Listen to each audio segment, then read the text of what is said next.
concrete walls. There's a place for us where we could go, where we could be alone. Between city lights, we don't have to hide. I wanna go, do you wanna follow? There's something in the air, I can't explain it, but it's there. Ain't nobody gonna find us in our secret love affair. I don't wanna have to hide no more, it shouldn't be unfair. I wanna go, and I wanna know, do you wanna follow? Baby, do you wanna follow? Come with me, do you wanna follow? Baby, can't you see that?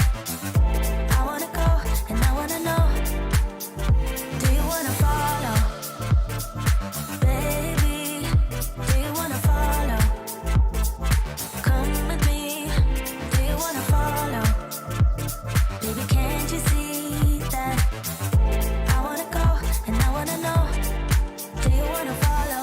I can't understand why we can't hold hands, but they don't know what we have is real love. Aren't you sick and tired of having to hide? I know a place, do you wanna follow? There's something in the air, I can't explain it, but it's there. Ain't nobody gonna find us in our secret love affair. I don't wanna have to hide no more, it shouldn't be unfair. I wanna go, and I wanna know, do you wanna follow? Baby, do you wanna follow? Come with me, do you wanna follow? Baby, can't you see that? I wanna go, and I wanna know, do you wanna follow?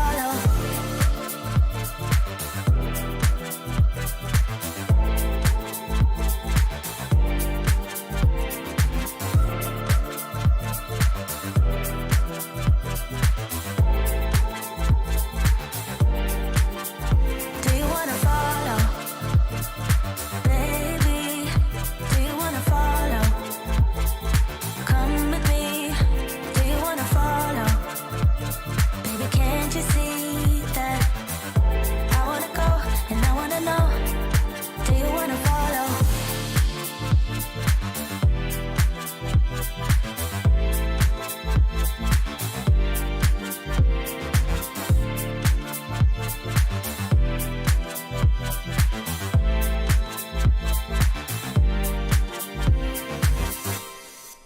What's up, you guys? Welcome to the live stream. I hope you're enjoying this flight footage.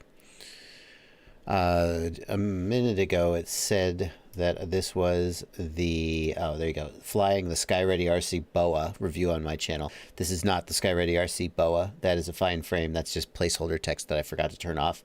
I'm actually not sure which quad this is. I had a couple with me. I broke them one by one, and I don't remember which flight this was. But I hope you're enjoying it. This is an edit that's going to be coming out on my channel. So when you see this come out on my channel and you say, hey, didn't I already see this? Yeah, it's because I put it as a little teaser for you people who show up for my live stream. Anyway, I'll let it finish playing. It's almost over. There you go. See, it's over. Yeah, bye-bye. Time to prep the drink for today's live stream. I got my cold. This is a 20-ounce mason jar, very good for drinks. And I got my Mio squirts with me. Today's Mio squirt is a lemonade. Let me just put a little lemonade in there. Oh yeah, God, you can flavor it however you like. And I got a strawberry watermelon here. A little squirt of strawberry watermelon in with a lemonade. Good. And we got a... this is not carbonated water, but I like this Mio. Oh, I wish I had a lid with me so I could shake this up. I don't have a lid to shake this up. That's a shame. How am I going to stir it? That's fine, right? Oh, yeah. Oh, yeah, Mio. Come sponsor my live stream, Mio. They say, didn't it look good? Doesn't it look really good? Oh, yeah, it's pretty good, huh? That's close. It needs a little more lemonade, I think. Hang on.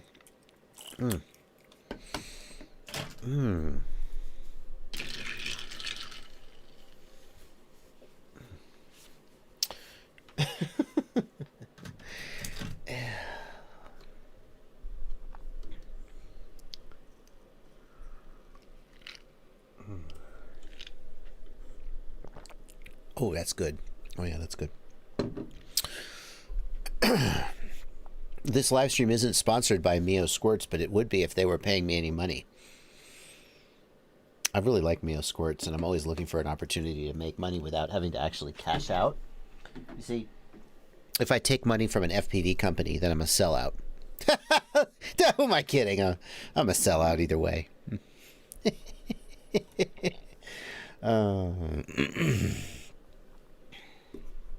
I see a lot of F's in the chat. I'm not sure which thing I did is causing the F's in chat. But if I take money from a company that's not affiliated with FPV like Mio, and they got to have a big marketing budget. So Mio, sponsor me. Welcome to the live stream, everybody. I do. This is my sense of humor, is to ironically do stupid commercials. But I'm also actually doing an ad read for Mio right now. So they're unironically getting free advertising. And you guys are listening to an ad.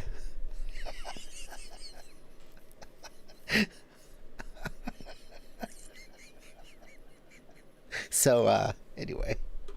How you guys doing? Welcome to the stream. Hey, look, I'm laughing.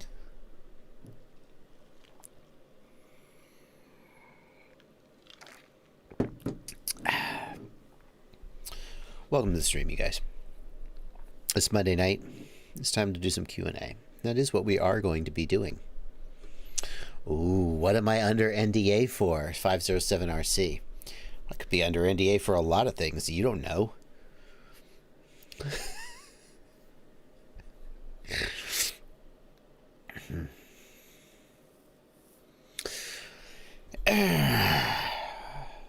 Here's what we're doing.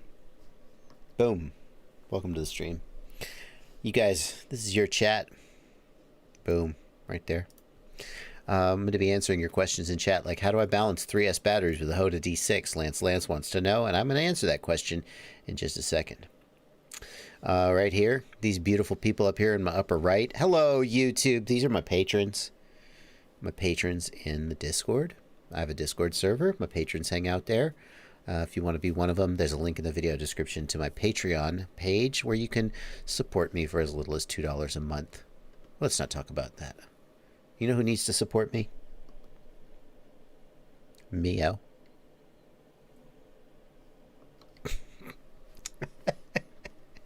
How's it doing? Ghost Branch, Star Jumper, Sunday Afternoon Among Us crew. Am I right? And down here, these are super chats. If you want to make sure I get to your question, hit the $ right down here and leave a super chat. And, you know, you'll support me and you'll support YouTube as well. YouTube takes 50%. I think it's 50% of the super chats. So, you know, double it up, right? Good. Okay. I'm in a mood tonight. I don't know why. I have no reason to be in a mood tonight. Nothing bad happened or anything. I got a new legendary dice and random dice. Probably don't need to know about that. How do you balance 3S batteries with the Hoda D6? Lance, the good news is that the Hoda D6 automatically balances at the end of every charge cycle. There's literally nothing special that you need to do. Just put the battery on the charger and choose the charge cycle and it'll balance it. So voila. There is on that charger a balance program that balances the battery at, so if it's at like an average of 3.7 volts, maybe some of the cells are a little high and some are a little low, then it'll balance it at 3.7 volts. But, yeah, just charge it. There are chargers out there that don't automatically balance at the end of the cycle. They'll have a charge cycle and a separate balance cycle. That's dumb. You should always balance the LiPo every charge cycle. So that's the way they do it. Pretty Fly for a White Guy in the Discord wants to know, are there any real options out there for DJI goggles for RPSMA right-hand circular polarized. I guess I'm not really sure what you mean. I mean, you can buy RPSMA right-hand circular polarized antennas. I don't think there's anything special about them. There are lots of vendors who make DJI focused antennas, like, you know, Get FPV, Lumineer, etc. So I guess I'm a little confused, Pretty Fly for a white guy, why you're asking that question. Like, what am I missing?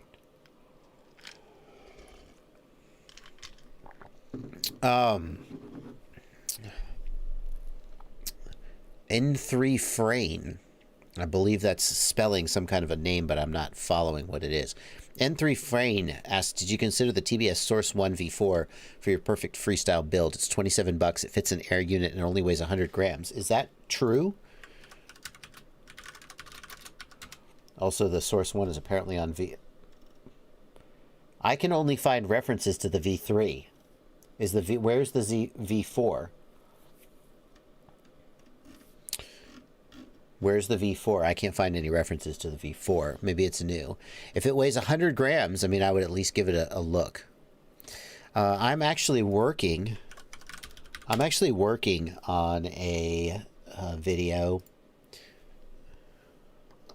I'm working on a video right now. Lightweight freestyle frame roundup. Because here, yeah, you can see right here. Hang on.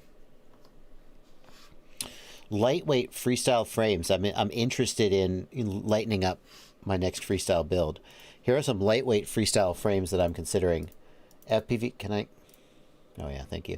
FPV Cycle Glide, Halo RC Osiris, the Moon Goat, Rotorite CL1. Vanover has a new. Oh, that may not be announced yet. Is that announced yet? Oh well, I just leaked it. Oops. Vanover has a new CL1 frame because FPV Flight Club, who made his signature frame, went out of business. Oops. It's not his fault, but it might be. Is Rotorite next? I don't know. No, I'm just joking. Get FPV QAVS, that is in fact the name. When I say lightweight, let me be clear. I mean somewhere between, say, 110 and 115 grams. So Source 1 V4, okay. But I can't find Source 1 V4 anywhere. So those are some of the frames I'm considering for that build, for that video. If you know of another one that I should be considering, let me know. Don't let me know right now because I'll never catch it. But email me or something and say, hey, here's a lightweight frame that you should be considering.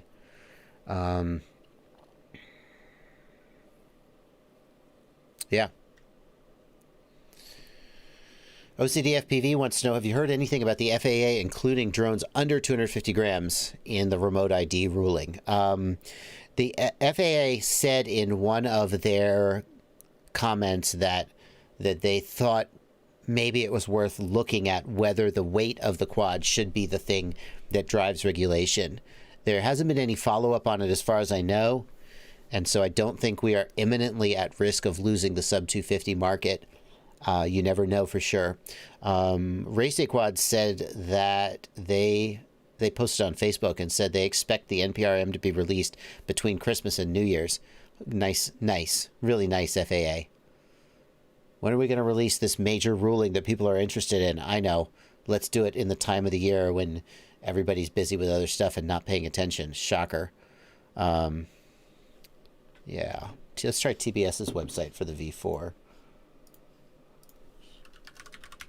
Oh my God! Really? Look at TBS's website. Who would have thought of such a thing? Search. Who else? Where else would you go other than Source 1?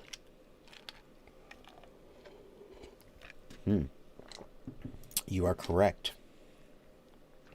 Source 1 V4. Where's the weight? It doesn't have the weight listed. Optimized for lightweight. I mean, if it is truly coming in at 100 grams, I'm pretty impressed. Is that 3mm carbon on the arms? That would help explain it. Yeah. I hadn't looked at it because I wasn't aware that it was that lightweight, to be honest. It's at least worth a look. That's for sure. Couch Chat said 99.5 grams. They waited on their live stream this morning. The thing is, I feel like by the time you're down at 100 grams or less, you're usually compromising durability a little more than I would like. Like, I think these are 3mm arms just by eyeballing them. Surely it would say the thickness of the arms. Doesn't say. Well, anyway, not as far as I can see. Right here.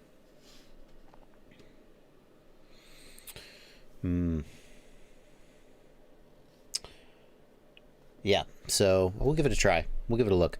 I do think there are, I mean, yeah, we'll see. I think they look thin too. Welcome to their live stream, Siati.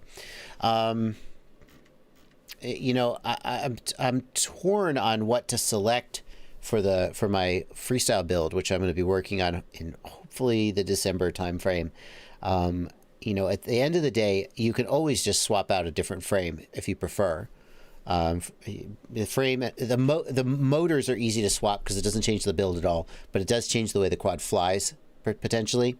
A frame is easy to swap, and it probably won't change the way the quad flies very much either. So, yeah. Phantom FPV is here as well. Welcome, my friend. The Apex. Does the Apex need to be on that list? The big question I have is, what does the Apex weigh? And the problem is the Apex comes in at different weights depending on how you build it. So, are they 4mm? The arms are 4mm, says Mike Bergman. I'm surprised, but I believe you.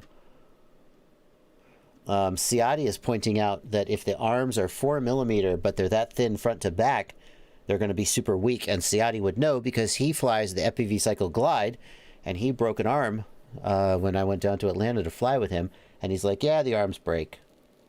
So, Phantom is saying the Apex is too heavy. I've heard people say the Apex can get down to 110 grams. I'm surprised if an Apex can get down to 110 grams. I mean, I think I'm not sure how you could do it. Maybe with the lightweight screw kit, it would help. I weighed the Apex. I have an Apex I haven't built, but I have it just in the factory packaging, and I put it on a scale, and the screws make up a lot of the weight. So a lightweight screw kit would get it down.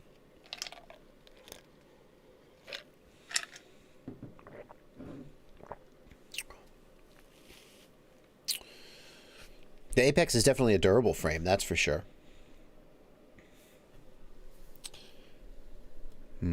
David Gregorian, 5045 prop on 2500 kV, I assume 4S? Yeah, probably fine. Siati thinks 4mm arms are too thin. You want 5mm, Siati?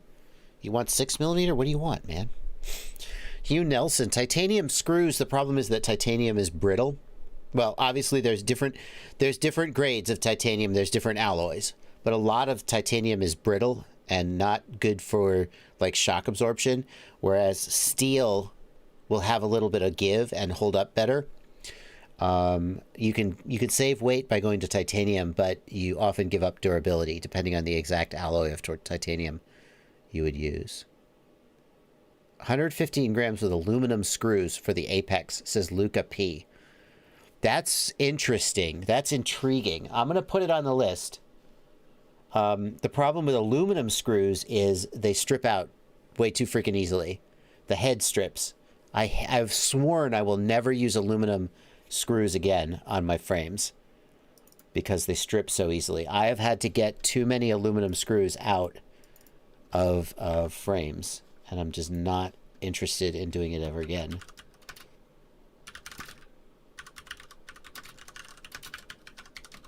Okay, I'm adding it to the card though. Gep RC Mark IV.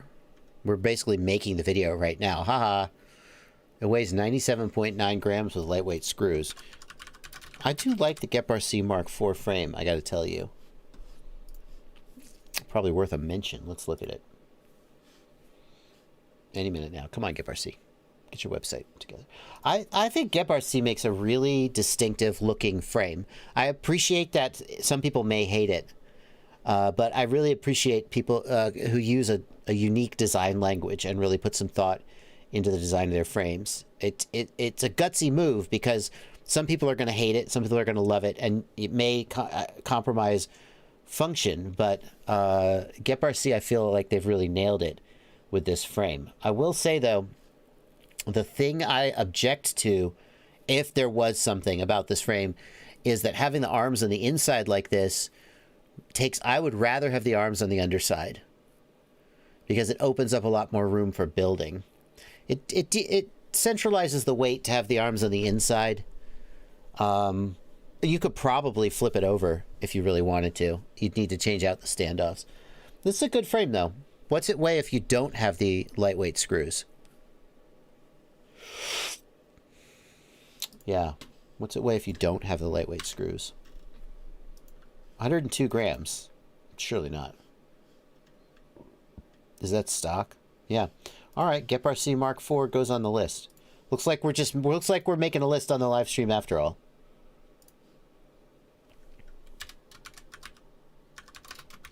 Boom. Got it. Okay. Okay. If you got any more, email them to me, okay? Email them to me, because I don't want to spend the whole live stream listing frames. Siati, you are right. Putting the arms on the bottom does lower the prop line. The big question I have is, do you think you could tell? I'm going to give you two of the exact same quad, and one's going to have the arms on inside the frame, one's going to have them on the bottom. You're going to fly them. Do you really think you can tell? I doubt it. Mr. Steele could tell. Mr. Steele could. He's incredibly sensitive.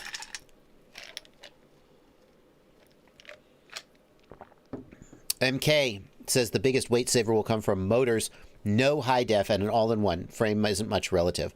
It's interesting you say that. First of all, no high def, shut your mouth. You just get out.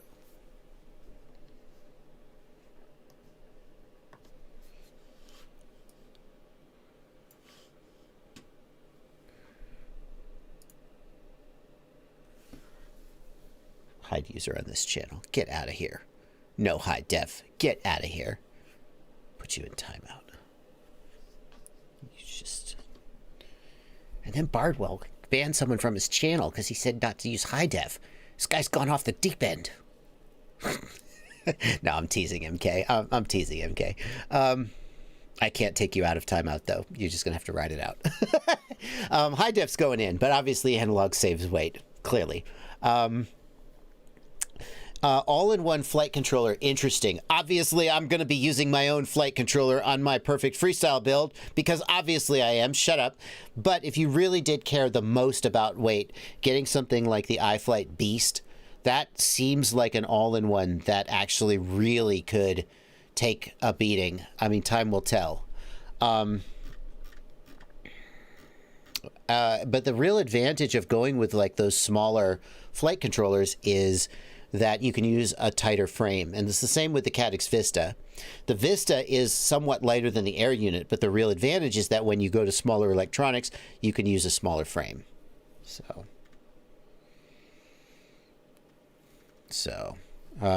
got a comment back here from a Pretty Fly for a White Guy I wanted to catch.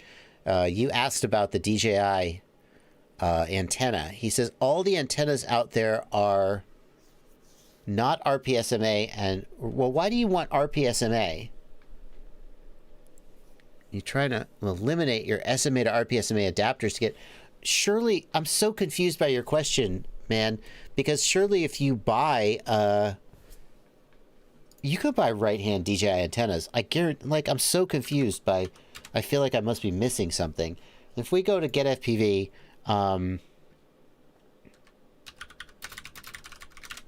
Axie HD antenna. Can you not get a right-hand version? Like, can you just not get it right-hand polarized? Surely.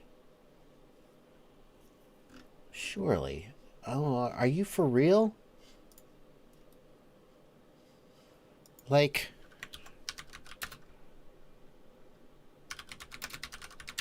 Surely. You could get, I mean, an RPSMA right-hand polarized antenna, right? Like, just... You could buy RPSMA antennas, and right hand is just what everybody uses. So... FPV Goose, Fat Shark V6 are coming soon. I don't know when they're actually going to be on sale. They are not OLED, they're LCOS. Ruben Vandenbroek wants to know, do we have to wait for DJI or just buy now? Like, it's just, I've been saying this since November. There have been so many, like, hints and leaks. There have always been rumors, but since about November, it feels like the rumors have crossed over into, like, hints and leaks. It seems like something's coming. You've even got, like, GepRC. GepRC said that DJI had cut off, they discontinued the goggle, right? That's a public statement. So if, you know, that's just who knows why they said that. But it just feels like that the rumors are ramping up and there's maybe something behind them. And yeah. Can you even get it?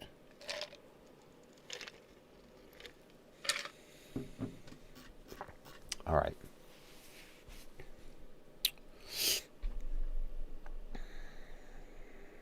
Yogi 2000.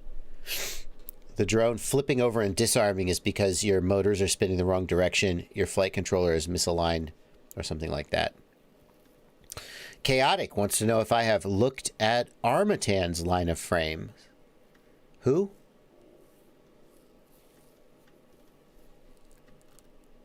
I'll have to look into that. Who's this? Is it Armatan? Is it Armatan? Huh. Oh, I'm always interested in looking at a new frame manufacturer. I'll have to look into that.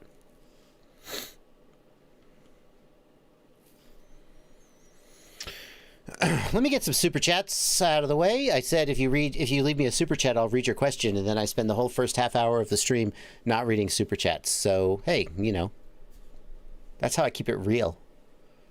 I'm not going to sell out for big super chat. I still respect the little guy. Little guy right here. Like Beep Tube, FPV Goose, Johnny X. Yeah. I'm hanging down here in the pit with the little guys. All them people up in the box. Oh. That was an accident, but that's pretty funny. I'm gonna go up in the box with all these big shots. All right, you guys, listen. I gotta pay the bills, though. I'll be back after I finish hanging out with the big shots with the super chats. Sergeant G, thank you for a $2 super chat. Press F if you think JB has a sexy voice. Oh, that's what all the Fs were for. Okay, gotcha. Big Data Pimp, thanks for a $5 super chat. Fairly sure the VTX table is right. Smart audio can change channel, but not sure about power. The power LED on the VTX doesn't change color. Rush Tank Ultimate. So it means the VTX table is not right. A simple way to test that, Big Data Pimp, is turn off smart audio in the ports tab. Then use the button on the Rush Tank Ultimate to change power. You got me? You'll see the light change, right? And then turn on in the ports tab, turn smart audio back on, and the light will go back to 25 milliwatts. It means that your output power is incorrect. In the VTX table, you want your power levels to be 0, 1, 2, 3, not like 1, 2, 3, 4 or anything else. Who? The Discord? Oh, y'all are my homies. Come on. Oh, you guys. Eric Toft. Eirik Toft got promoted to know-it-all today. On my Discord server, there is a role, know-it-all, for these folks marked in yellow. When someone gets caught being helpful, they get promoted to know-it-all. And then they have to, you know, they just hear more questions and get asked questions more. I don't know why they do it. Ian F. That's not true. Oh, that's not true. What's your question, Ian? Ask a question. Go ahead. I'm waiting. Let me get some more super chats before now I'll ignore Ian by accident. Dave McLaughlin, thanks for a $10 super chat. Fuang Ho, thank you for a $5 super chat. I just looked on DJI. They have an HDMI output module. What is that? It's $125. No, shut up. Where is the link? I'm looking for that question. Where? You can't say that and then not give me a link. How am I going to find it? Lance, thanks for a $5 super chat. The balance cable for 3S batteries doesn't fit in the HOTA D6 balancing slot. Does it still balance? No, Lance. If you don't plug in the balance cable, it cannot balance. But the 3S should fit in the slot. Something is not right here. It definitely can charge a 3S. My guess is that it's like just misaligned somehow. My guess is it's just misaligned somehow. You got to just kind of wiggle it to get it to fit. Ian, I'm waiting for your question. Have you? This question is from Ian F. I have been ignoring him since 2019, but he got me on the live stream. So, have you heard of a flight controller losing the CLI settings after disconnecting the battery? Yes, I have, Ian. I think it's the Mobula 6, but I'm not 100% sure I'm remembering that right. But it was one of the tiny whoops, the micros. I think it was a Mobula 6. If you discharge the battery below like 3.0 volts, for somehow that would cause the flight controller to reset its settings. I have no idea how that works, but it would happen. Okay, what is this? Okay, I see. That's not for the DJI FPV system though. This is a real thing. But this is not for the DJI FPV system. It's for some other, I don't know what it's for, but it's not for, yeah, Phantom 3 or Phantom 4. Bingo. This is not for the DJI FPV system. It does not work with it. It would be nice if they made such a thing, but this is, yeah.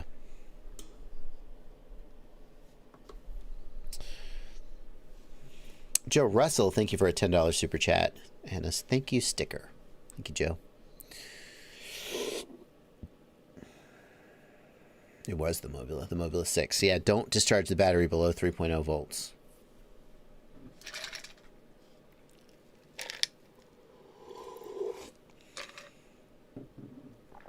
Our 2508 motors, 1200 kV, good with 6-inch props on 4S and 6S.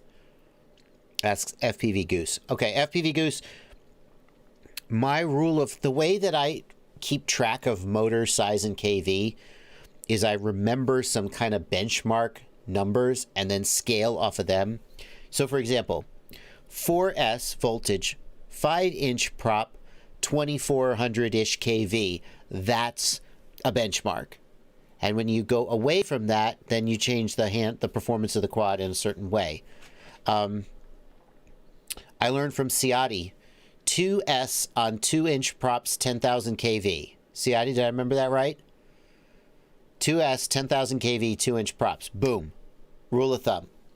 So a rule of thumb that I keep in mind is 2806, 1300 kV, 7-inch props. Okay? On 6S. 1300 kV on 6S, 7-inch props.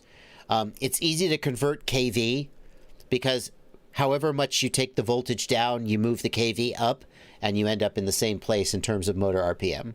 So 1300 kV, 6S, 2806 motor, 7-inch props, that's a cruiser. If you wanted more of a freestyle-ish 7-inch, which is a thing, you would go up to maybe 1700 kV. Everything else is the same. But you're doing 1200 kV on 4S. To me, and you're doing 6-inch props. So now you've changed a whole bunch of things. You've lowered the kV, which decreases thrust. You've lowered the voltage, which decreases thrust. And you have made the prop smaller, which decreases thrust. My gut feeling is that that will fly. It'll get in the air, but it's going to be super underpowered. Just my gut feeling. 6S, 1200 kV, 6-inch. Now, you've lowered the kV a little. The battery voltage is the same, and the prop is a little smaller. Again, my gut feeling is it'll fly. It'll probably be a little underpowered. Yeah. To me, The motor is fine, but I think that you're going from 7-inch down to 6-inch is going to reduce thrust, a little lower kV. It'll be okay. But yeah, 7-inch bi-blade, 6-inch tri-blade. Yeah, 6-inch tri-blade could be okay. Yeah, you'll be all right.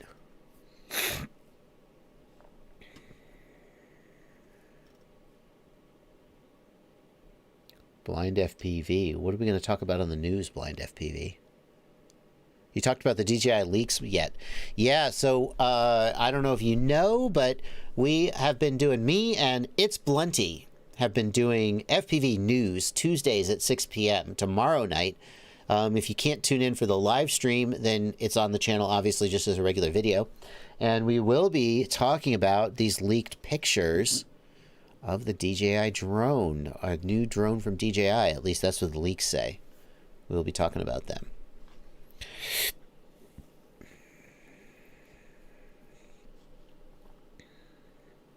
Sunal FPV in the Discord wants to know, does anybody have any experience or impressions of Kebab's 2204 2800 kV motors on a lightweight 5-inch, a lightweight 600 gram 5-inch? Here's Kebab's FPV Cycle 2203 or 2204 motor. I can say that I have been flying the Catalyst Machine Works Shocker on, these are not Kebab's motors, but they are 2204 in size. They are 1700 kV on 6S, 5-inch props, and this is a very interesting little beast. A lot of times when you go down to a lighter weight build, you give up a lot in terms of performance. This guy flies really well. It's actually flies, as I was trying to write the conclusion of the review, and by the way, the review of this 5-inch Catalyst Machine Works Shocker is coming out on my channel this week. As I was writing the conclusion of the review, I had trouble knowing what to say because this guy comes in around 400 grams with an 1000 or 1050 milliamp hour 6S. No GoPro. Comes in around 400 grams. When was the last time you flew a 400 gram 5-inch? I'm going to bet that most people haven't. Because all of the 5 inches that, to make them light enough, like there's 5 inches under 250 grams because that 250 gram limit is just there. But this is a weird quad, and it's hard to know like who it's right for. But it's actually really, it's like the way I thought about it was, as you're making your quad lighter, your 5-inch lighter, you go from 800 grams to 700 to 600. Why stop there? Why not go down to 400? Anyway, I do think these 2204, or these, sorry, these are 2204? Or these 2004? Holy crap. These are, I'm sorry, these are 2004, not 2204. That's a completely different beast. Well, anyway, Catalyst Machine Works Shocker is interesting.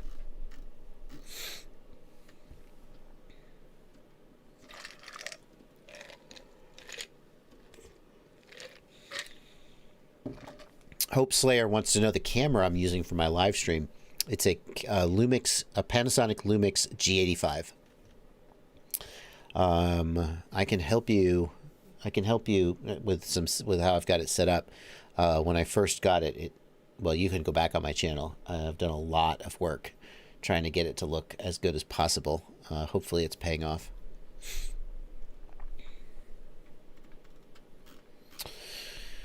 Nikolai Andreessen, thank you for 50 Danish kroner. Gonna fly my Nazgul 5 tomorrow for the first time. Wish me luck. Good luck. Greetings from Denmark. Aaron Newman, thanks for a $10 super chat. Radio Master is set to mode 2, AETR. Flight controller is set to AETR 1234. If I set the Tango 2 to AETR mode 2, the sticks are incorrect. I had to set Betaflight to TAER. Here's the thing, Aaron. Here's the thing. When you change the stick order in the radio, it does not affect any model that you have already created. So when you change it to mode 2 AETR, any new models that you create will default to AETR, but any models that already existed will still have the original. You're not going to reorder those. So what you need to do is go into the mixer screen on your model and manually rearrange the mixer lines to AETR. That's how to fix that, Aaron. Or just set Betaflight to TAER. Who cares? Who cares? Just as long as the channel mapping is correct, just set Betaflight to whatever it needs to be and get on with it. But that's why it's not changing, Aaron. Dave McLaughlin, thank you for a $10 super chat. I'm hoping to find out how to locate the SCL SDA pins on unmarked flight controllers so I can flash new STM32 chips that I've replaced on my fried flight controllers. Any schematics? Dave, manufacturers generally don't publish schematics. However, I believe that the SCL SDA pins they're tied to a specific pin on the STM32 chip. So you should be able to look at the STM32 datasheet and find the actual pins that those are on. So then you can literally just solder to those pins if you're very good at soldering. Or you could trace the board out and try and find where those pins go. Usually it's UART3 that doubles, but not UART3 doubles for SDA SCL on many flight controllers, but not all of them will define those pins in the target, so it may not be able to use them.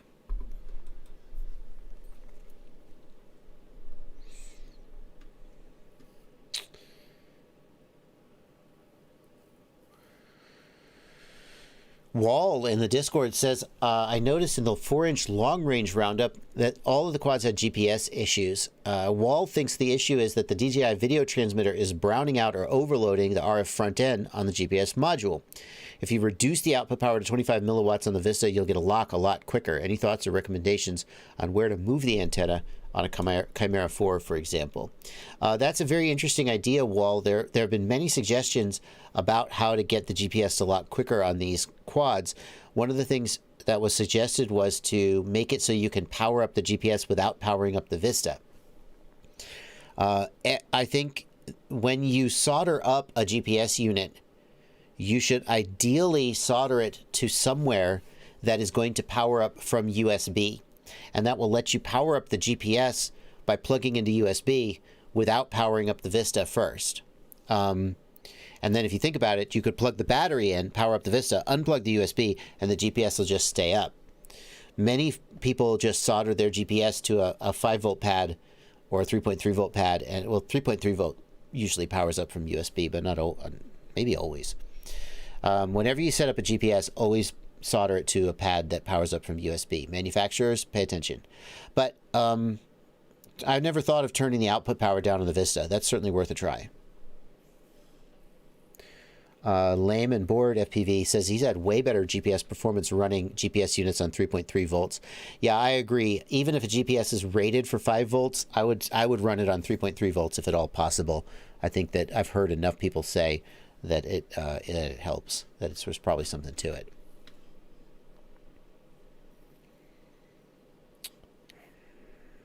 James Buckler wants to know about the Fat Shark Attitude V6. James, I'm not sure when I'm going to do like a full review of the Attitude V6, but I will show you this. I showed this on my live stream yesterday. I'll just show it one more time. I have a website. Did you know about this? Do you guys know I have a website? fpvknowitall.com. This is the real sponsor of the live stream. The website is fpvknowitall.com. And it's got the ultimate FPV shopping list. I like to use the word ultimate. And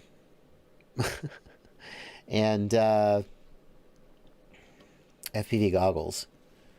I got a section for goggles, analog goggles. Now, you'll notice that the Attitude V6 is not on here. But the Attitude V5 is, even though the Attitude V5 has been discontinued. Haha. And the reason for that is that I haven't updated the website yet. But I do want to show you. I have right here. Wait a minute. Is it done? Replace Fat Shark Attitude V5 with Attitude V6. Why is it in the done column if it hasn't been done? Okay, that doesn't make any sense. I will have to ask the webmaster about that. Why is it in the done column if it isn't done? All right, fair enough. Anyway, I wanted to show you this. This is what I wrote for the website about the Attitude V6. And if you're interested in the Attitude V6, this is the gist of my review. Obviously, there's more to a review than just this one paragraph, but you can check it out.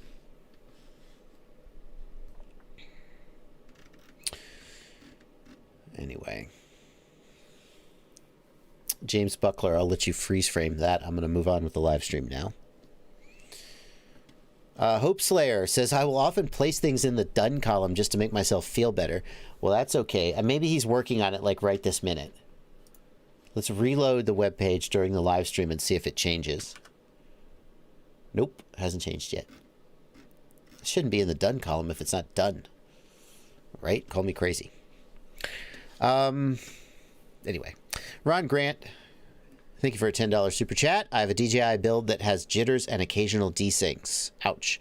I replaced everything. New T-motor, HD stack, new motors, new props have the same issue. Maybe a bad Vista. I don't see how a Vista could cause that problem, Ron, to tell you the truth. I can't really imagine. I think there's something common to the build that you did when you put the build together that is causing the problem, or you got two bad flight controllers in a row, but that's so unlikely. T-motor makes really solid hardware, so the odds of getting two bad T-motors in a row are really, really slim.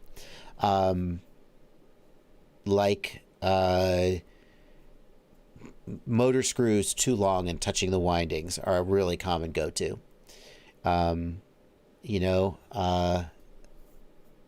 Did soft mounting the flight controller? That's another one to check. Is it correctly soft mounted or is it hard mounted? Are you on default PIDs or did you change the PIDs? I don't think it's the Vista though, Ron. Sergeant G says, thank you for $5, Sergeant G. F in the chat if you want JB to use his sexy voice. You know who I use my sexy voice for? I only use my sexy voice for one thing. Two things. My baby mama and the delicious taste of Mio squirts. Oh, yeah. The last one we did had lemonade and strawberry, but I think we're going the other direction this time, guys. We're gonna put strawberry. I know. With a little squirt of lemonade. See, that's the beauty of Mio squirts is you could tailor the flavor exactly how you want. You don't just have to limit yourself to one. Let's pour this out. Here we go. Delicious. Give it a stir. Give it a sip.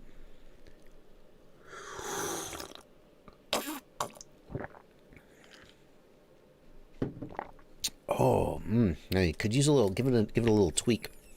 Give it an adjustment. A little squirt. Add a little strawberry to that one. I think I like it better with the lemonade, but that's the beauty of Mio squirts. However you like it, that's how you can have it. Oh yeah. Mio, sponsor my live stream.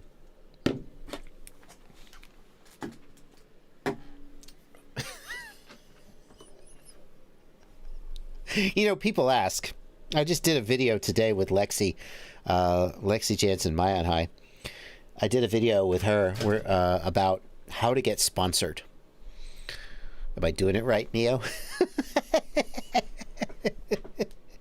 I'm stirring with scissors because I've forgotten to bring down a spoon or something to stir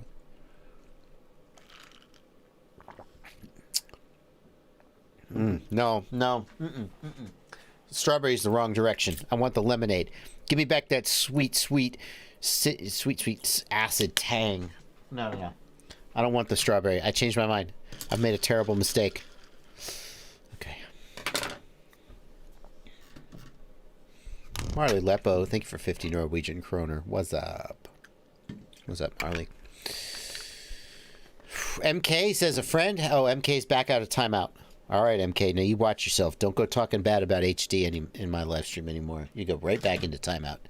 MK says a friend did have two bad T-motor FC ESC desync issues. Yeah, MK suggests they might have a bad batch. I wouldn't know about that, but I guess it's possible.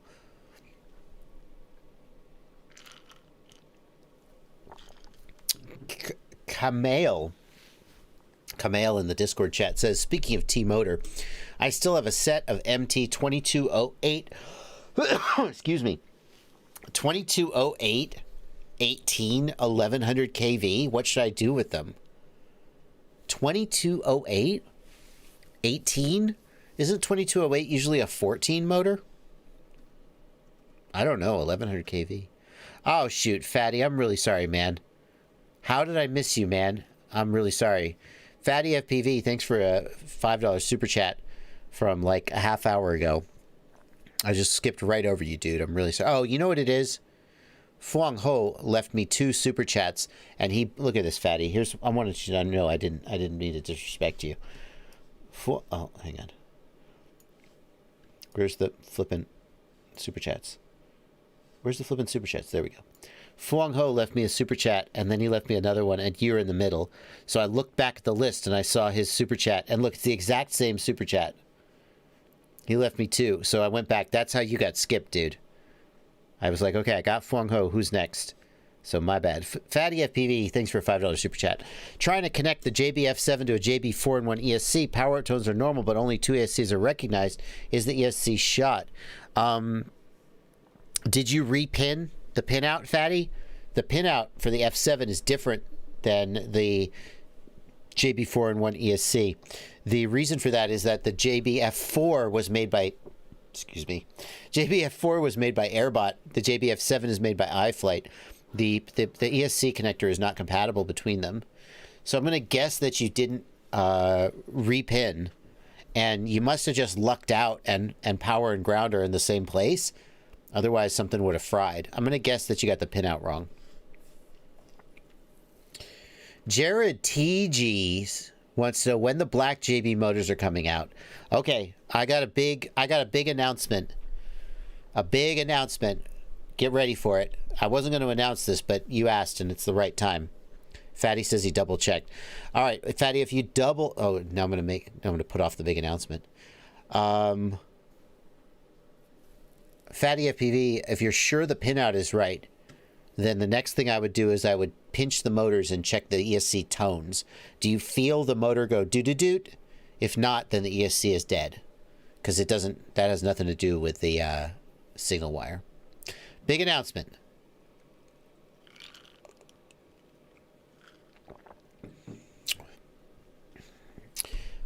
The JB motors. Let me put them up on screen so we can all appreciate their beauty.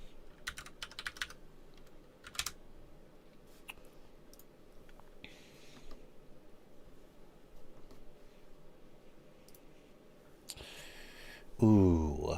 Oh, yeah. Oh, that's a beautiful motor. I do really like this motor. I am rethinking my sponsored motor. You know that I've been on a push lately to make my build lighter. And as I think about that, I think make no assumptions. Is 2208 the right motor for this build, for my new freestyle build? I got to be honest with you. I love this motor, and I'm going to put 2208s on it. But these are out of, are they out of stock? They're back ordered everywhere. They're out of stock at Lumineer. There are still stores out there that have them in stock, mostly smaller stores that don't do a lot of volume, that ordered some and then they didn't sell them. But Lumineer doesn't have any more of them. And here's the problem. This ring, this is a steel ring, and you can't anodize steel. You have to electroplate it. To make a batch of these rings, just to make the chemical bath that they use to electroplate the steel rings, costs like several $1,000s. Now, the story behind these motors is, they said, what color do you want them to be? And I was like, how about yellow and purple? And they were like, okay, strange choice, but all right. No, they didn't say that.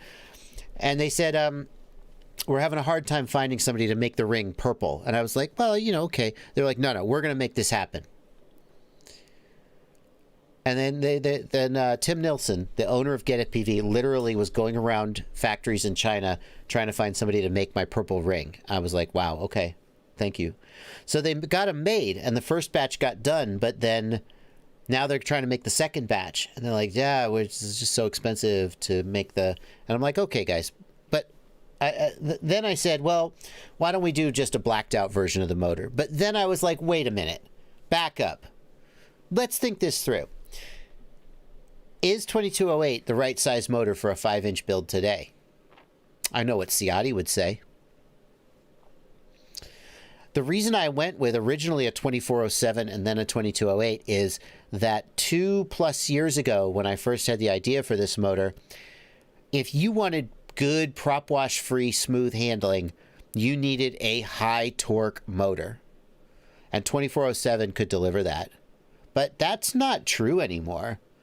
You can get very good prop wash hand because flight controllers have gotten better. You can get very good prop wash free smooth handling on 2306 or 2207s. And so I was like, well, am I just going to keep making the 2208 because it's got my name on it? Or am I going to not do that?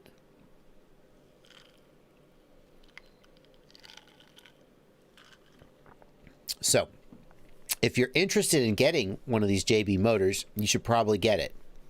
Because I don't think we're going to do another batch of this exact motor. We may do something else. It may even be the same awful color, or it may not be.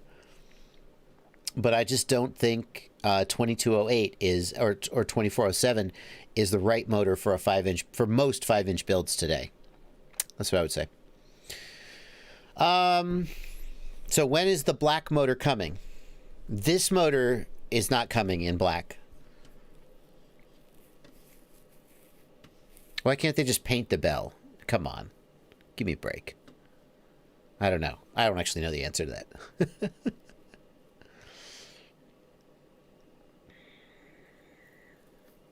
Let's see. Eric Stephanie is desperately trying to get me to answer this question. My jumper TX20 is having problems turning off when I press the off button. Would this be a hardware or software issue? Probably hardware. Like, is the button messed up? Is there another button stuck? One thing you can do, Eric, in OpenTX is you can go to the analog debug. There's a screen basically that shows you all the switch positions, and you can verify the switches are moving correctly. Maybe you've got a broken switch or something like that. What is the best motor size for a 5-inch freestyle quad? Hope Slayer asks. I think for a typical 5-inch quad in the 600 to 800 gram range, I think a lot of people would argue 2306 is the best size. There's a case to be made for 2207, but I feel like the people who are pushing mini quad motor development lately, like Kebab, are leaning towards wider stator motors. Number one thing is that a wider stator motor gets you a larger bearing, not with a 2306. A 2306, I think that is the Cyber Zing motor a 2306, because it's got a 10 millimeter bearing. Most 2207 and 2306 both have 9 millimeter bearings, but there are other advantages. I've been such a fan for so long of the taller stator motors like the 2207. But I mean, I'm kind of opening up my mind to say things are a little different now. Maybe we could re-examine things.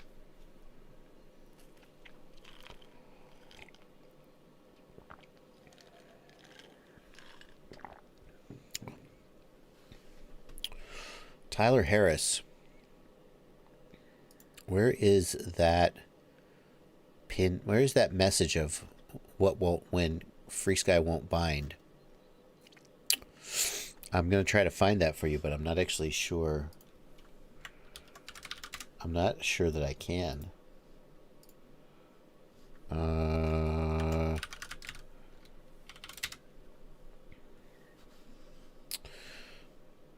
Tyler's having trouble getting an SPI-based receiver to bind.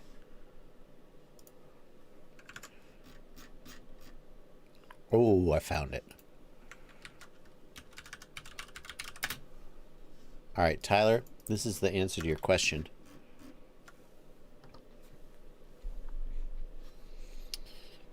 That's the answer to your question, my friend. Here you go. I gotcha.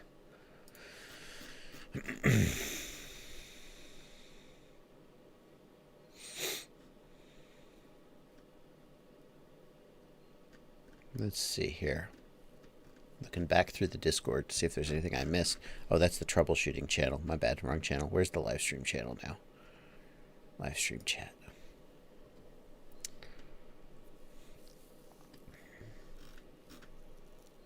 Sean Powell, thank you for a $5 super chat. Sergeant G, thank you for a $5 super chat. I'm not going to do readouts just for... Sorry, Sergeant G. I'm not going to just do crazy readouts for a super chat. I appreciate your super chat, but I'm not going to just like read out whatever you say for a super chat. Sorry, man. If you want me to do an ad read for you, it costs a lot more than $5. Marley Lepo, thank you for $5. 50 Norwegian kroner. I already got you there, but I got you again, Marley. Why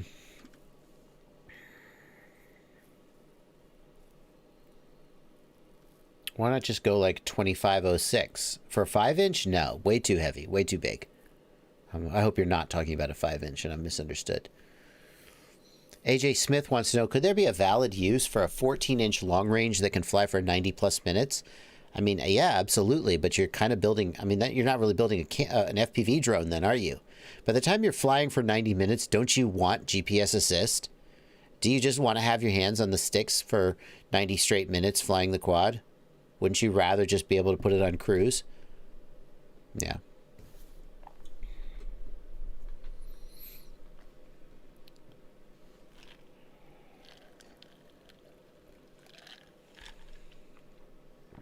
Jan Zban says, yo, JB, please fix live chat replay. Ask YouTube, man. I have no idea what's happening. The live chat replay isn't working. I'm not alone. People are posting on Reddit about it. It's broken on YouTube, and I have no idea how to fix it. I really have no idea. It's affecting big channels as well. I hate that there's no live chat replay on my replays, but I guess you just got to watch the live stream. Flight 1 H7 AI filtering. Will you try and give us your opinion? Asks Akira. Probably, but Flight 1 and their freaking marketing, you know, I mean, like from Beagle Drone is like Omnitune. And I'm like, what's Omnitune? And they're like, well, we just send out a CLI dump to our customers. We call it Omnitune. Oh, okay. I mean, then I like roll my eyes, but whatever. From Beagle Drone, what do you want? Flight 1, though, I don't know. It's something about what Flight 1. It just feels like the guys at Flight 1. I don't know. I guess I just have I expect better from you. AI filtering. Does it really have artificial intelligence, or is it just like a dynamic filter that you've applied some marketing to? We'll call it AI filtering. What's AI about it? Well, actually, Joshua, we use machine learning to tell. Oh, I'm sorry. I apologize. My bad.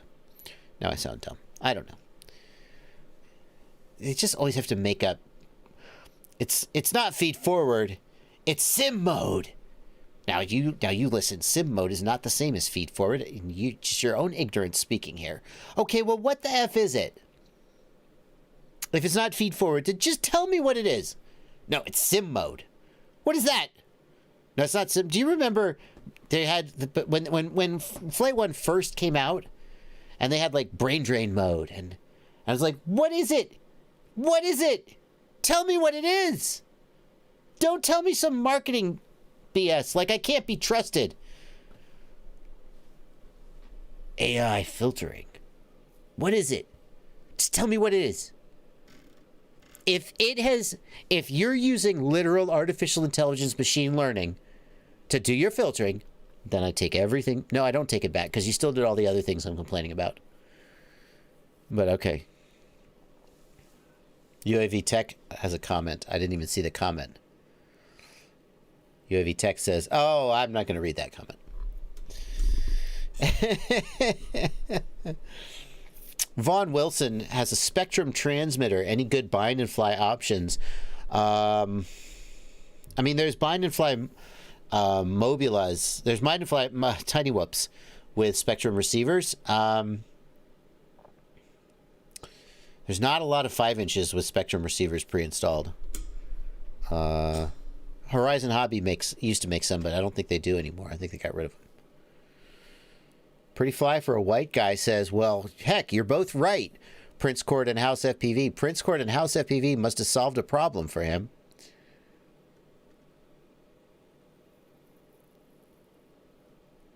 Good for you guys. That's how you get promoted. Oh, they showed him where the 3.3 volt pad is. Hey, Prince Court, you want to be a know-it-all? I think I may be misremembering. I think Prince Court, I made you a know-it-all once, and you were like, it's too many notifications. Thank you, but no thank you. I may be misremembering.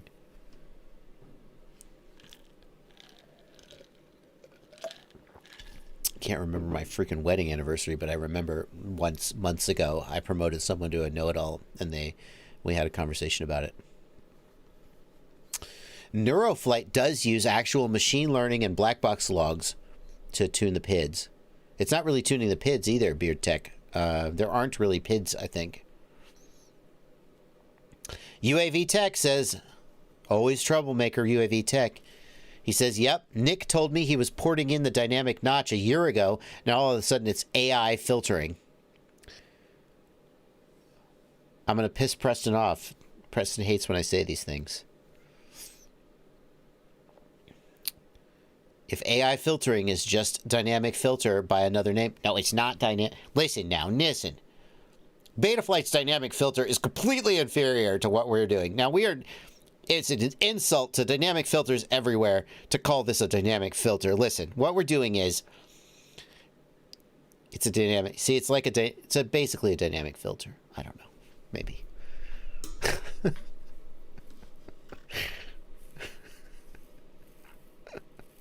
I'm sorry. I'm sorry, Flight 1. Flight 1, you make good... Here's the thing, Flight 1. You make great flight...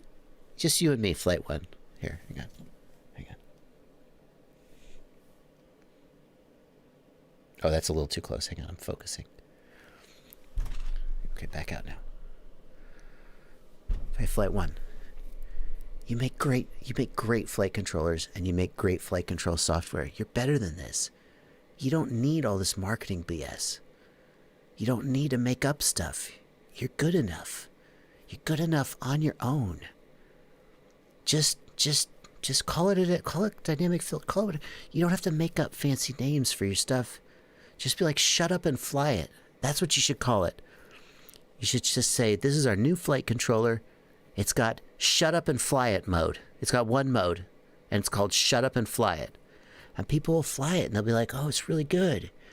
But you go around and you're like, AI filtering, sim mode. You don't have to make up marketing names for everything. You just call it what it is, or just don't call it anything. Okay. I have to refocus my camera.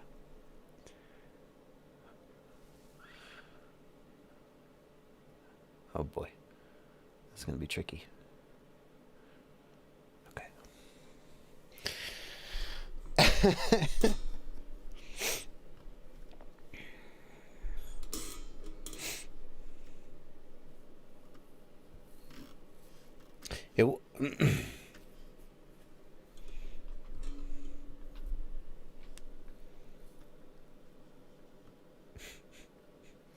Scarecrow FPV is in the chat. Nice to see you there, James. How you doing, man? Crits in the Discord asks, in the Betaflight setup page, the quadcopter is yawing to the left at like 1 degree per second. Is that normal? Can I fix it? Don't worry about it. That's normal. You can ignore it. If it was like spinning faster, then it would matter. That tiny, tiny little bit of drift is completely ignored. You can ignore it.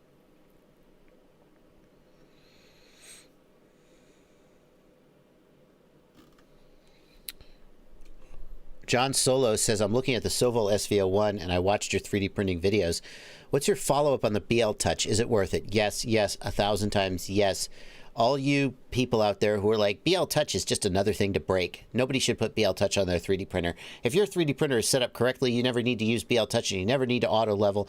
You just print and print and print. And I'm like, okay, fine. But I got to tell you, it's working great for me. It just is amazing, and it works great, and you have perfect first layers every time. I'm on Team BL Touch. It makes me a pleb, but what do you want? I'm for it. Mike Bergman, thanks for $5 in the super chat. Do you know what this alert box means on the Tango 2? Script syntax error, not enough memory. I've been running the V3 board and the SanDisk ST fine for 2 months. I think that maybe your SD card contents needs to be updated. Maybe you have do you get an SD card warning when you first power up, Mike? If you may have the out of date SD card contents. That's a guess. Rudra Krishna, thank you for 200 rupees. I have an Ishi Novice 1 with a busted VTX. What's the best VTX you recommend that will fit and is compatible with the given goggles? Well, good news. Any analog 5 gigahertz, 5.8 gigahertz VTX will be compatible with your goggles. So that's nice. I guess that we should make sure that the VR05, like what frequency bands it supports, but that's going to be fine. But what will fit? That's a tougher question. I'm sorry. I didn't realize the Novice was a whoop. That makes it way more complicated. So for something like this, you probably... Is the video transmitter integrated into the main board? Is the video transmitter integrated into the main board on the Ishi Novice? I can't tell. Can we see like in this picture? Or is the video transmitter part of the camera? So this is a tricky one. On these micros, the video transmitter is usually so tightly integrated that just swapping it out for something else may be pretty difficult. I would probably just get the exact same one again.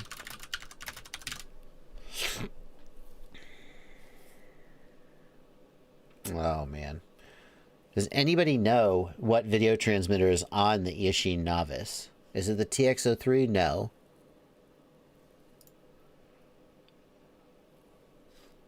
Which one do you have? Oh, there's multiple versions of the Novice. Crap. You have the Novice 1. Which one is the Novice 1? No, see, yeah. Does anybody know how the VTX is installed on the Ishi Novice 1? I don't know, and I can't tell from the pictures whether it is part of the camera. Like, it kind of looks like it might be part of the camera, but I'm not sure. And that really makes it really affects my ability to answer your question. Yeah. I'm afraid I can't answer your question. I would try to get the exact same one and reinstall it, to be honest with you. Yeah. Yeah, it could be part of the camera, it could be part of the main board, or it could be something separate. And it's just so tough to tell from looking at these pictures. Eric Stephanie says it is part of the camera. So the problem is, if it's built into the camera and then you install... I mean, there may not be separate wiring between the camera and the VTX. So it may be really difficult to make that work.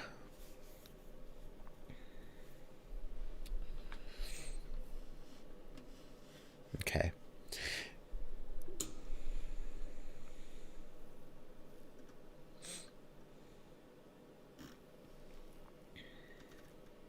Jan Grudnicki, thank you for $2 Canadian. Can I mix different size and KVF motors? You can, and the quad will probably fly okay, because the PID controller will compensate for the differences, but the big question is, why do you want to do that? Rudra Krishna says it is separate. Rudra, here's what I would ask. Can you email me a picture of the video transmitter, the camera, and the flight control board so that I can see what you're working with, because I just can't tell from the photos online, and I just can't answer the question. License to Drive says it's the same VTX as the Ishin Red Devil. Do we know which VTX it is?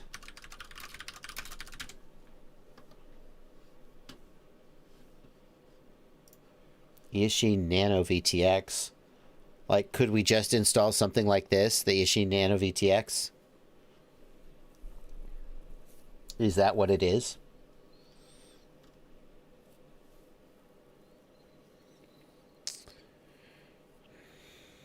Happy Model Diamond VTX. Maybe. Eric Stephanie is 90.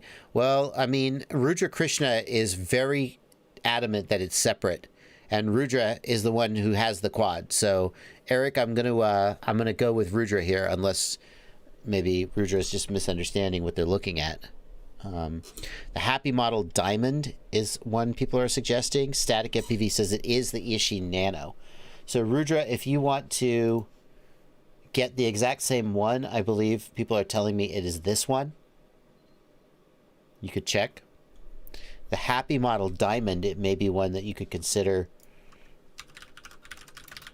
although I'm not sure how it's going to work with your frame. The Happy Model Diamond is made for tiny whoops. It seems like it's going to add a lot of weight. The Happy Model Diamond does have DVR built in. You did ask if possible it has DVR as well. If you really want one with DVR, this is the one to get.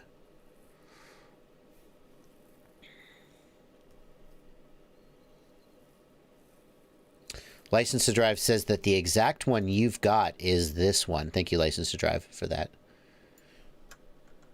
Doing God's work here. So the Happy Model Diamond has DVR, Rudra, which is exactly what you asked. So that's probably the one you should get. Here's the one that License to Drive says is the one you've got.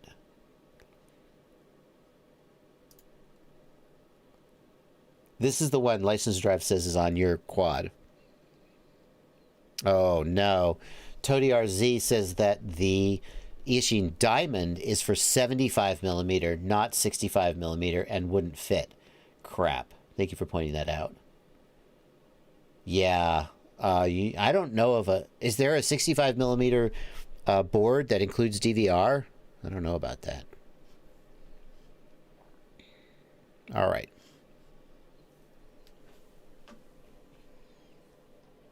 Okay. Going back to the super chats, which I have completely lost control of. Jan Grudnicki, you can run different size motors. The quad will handle slightly differently, but it'll be okay. It's not a great idea, but if the motors are out of stock, then yeah.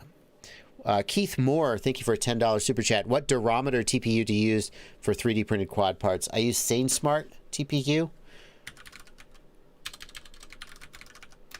I'm going to remind myself the durometer for the SaneSmart TPU.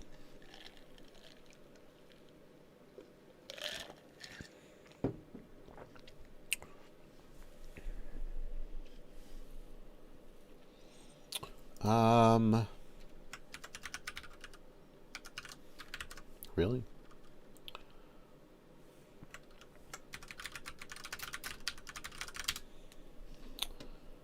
Hardness 95A. So it's 95A. Starjumper says sure 90A. SaneSmart TPU, the stock listing says 95. And that's what I'm using. There's some flexibility. There's some variance, obviously. Yeah, Jonathan Staber says SaneSmart is about 95A. Yeah, so Keith, 95A. Marley Lepo, thank you for 50 Norwegian kroner. How about the new Diatone Mamba 2204 2450 kV for a 400 gram 5-inch freestyle quad?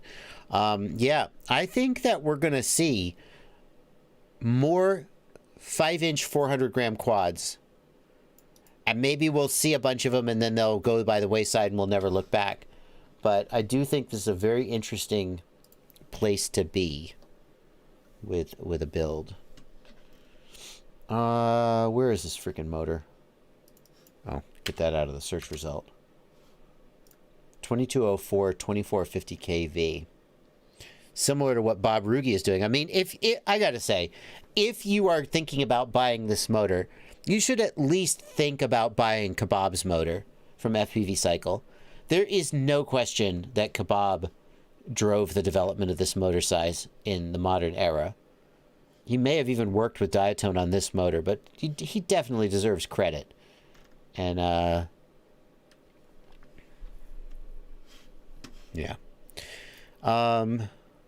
Steve K wants to know, my quad twitches yaw right on low to high throttle punches. Upping yaw P reduced the severity but not eliminated it. Yaw twitches, Steve, are usually the result of a gyro problem.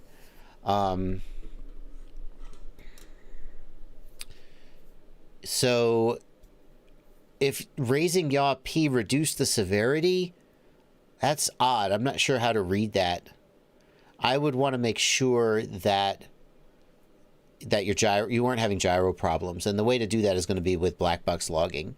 So you're going to want to get a black box, and you're going to want to black box log, and you're going to want to go into the black box tab of Betaflight and set the debug mode to gyro_scaled and capture that. And then I could look at it, or you could post it. There's a Facebook group, Betaflight Black Box Log Analysis Facebook group, and they can tell you whether your gyro is having a problem. Anytime there's yaw twitches, that's where I would start. Aber the Ham, I did not miss your super chat, but we work backwards with the super chats. Help me convince OpenTX to code in an auto-off function for transmitters with a power button rather than saying inactivity alarm until the battery dies. That's a tough one, Aber. I doubt that the OpenTX devs are going to feel good about that option, because they're going to be like, what if it turned itself off while you were flying? I mean, yeah, I don't think that seems too likely, but like, what if you had an autonomous waypoint mission that was going to take 90 minutes to fly? So you take the drone off, you trigger the mission, and now you wait. Now, you definitely don't put the transmitter down on a table, because that would be in violation of FCC or FAA guidelines. But you sit down, you're watching your screen, your drone's flying the waypoint mission, you got the controller in your lap, and 45 minutes later it times out and powers off, triggering a failsafe. I don't know. My point is that the OpenTX devs probably are thinking of a lot more scenarios than you are. Because you fly like racing drones, and you're like, just make it an hour timeout. When will you ever hit that? I don't think they're going to do it. I'm not sure I would support it.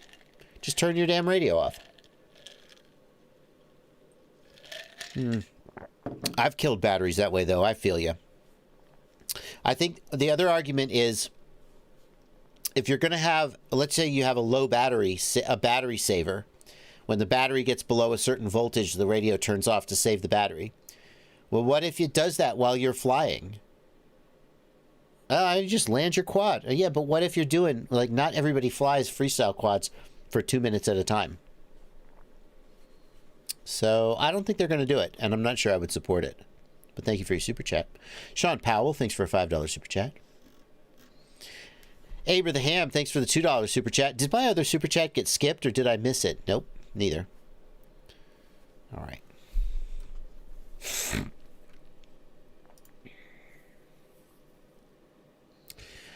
Yeah, I mean, Aber, you're right. Aber says it could be a feature to enable. Yeah, you're right, Aber. And I've seen this before with OpenTX. I asked if we could have a feature. This was a long time ago, before I was like a notable YouTuber. I asked if we could have a feature where you could activate binding by flipping an aux switch. And they were like, no, that's a safety risk. And I was like, whatever, it's up to me to set it up. Why don't you let me do it? And they were like, nope, not going to do it. So they will not let you do things that they consider unsafe. They will not even give you the option to do it. So I don't think they're going to do it.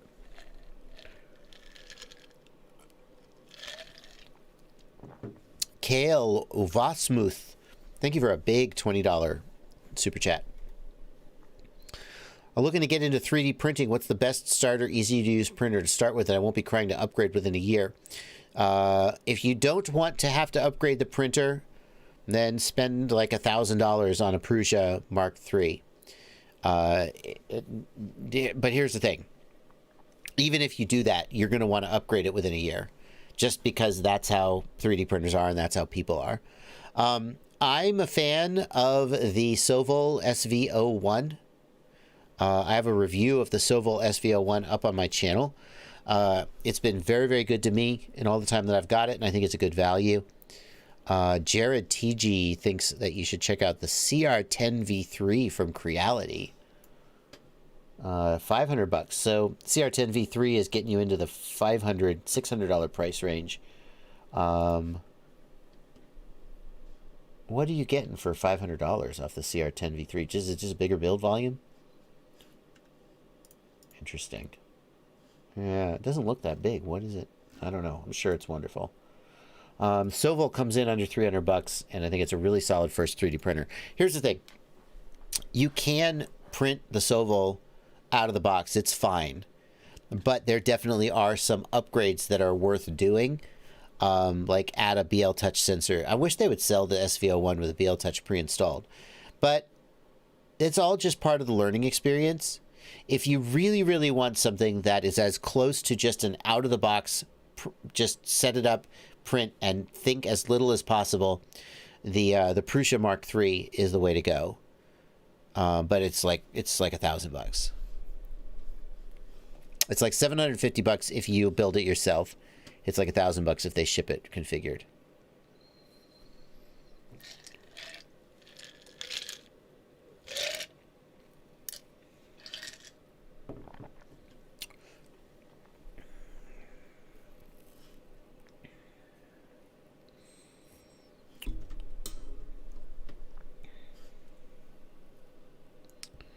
Now people are arguing about which 3D printer to get. Yeah, everybody's got their favorite. The Prusa fans are all like, just shut up and get Prusa. It's fine. You just bite the bullet. I don't know. I'm really happy with the results that I get from my Sovol, and I spent a third as much as you did. Well, okay. I upgraded it a little bit. It was great out of the box. It's great now that I've upgraded it. It's a little easier to use.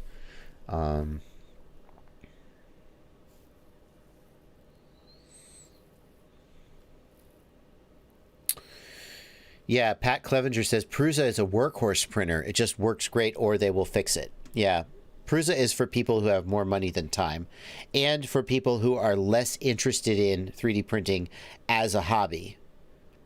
They just want to freaking print.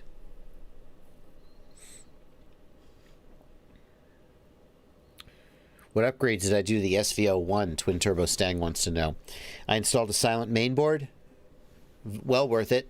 The reduction, it wasn't super noisy, but the silent mainboard is way quieter.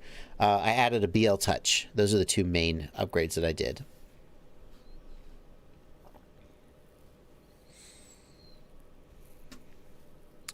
J3134 wants to know if there's a reason you don't hear about more people using cameras like this, the Runcam Hybrid Micro. It's a 20 millimeter camera with 4K DVR built in. And it's got two separate lenses, so you get one FPV lens and one 4K lens. I mean, they're out there. It just takes a specific kind of build to want HD onboard recording, but you can't run a GoPro. And you're okay with the weight of this. The thing is, the HD footage from these is not great. So it's like, well, could I run a naked GoPro instead, or something like that? Or maybe I'll just go with DVR. I don't think the video from them is spectacular. I certainly wouldn't put it on a 5-inch. Just run a freaking GoPro.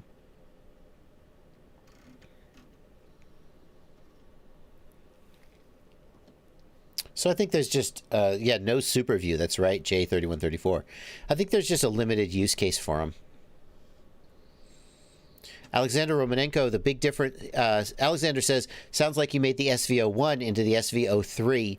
The SVO3 has a couple other differences that are significant. Number one, a much bigger build volume. That's the main one. Does the SVO3 come with the silent mainboard? I'm not sure about that.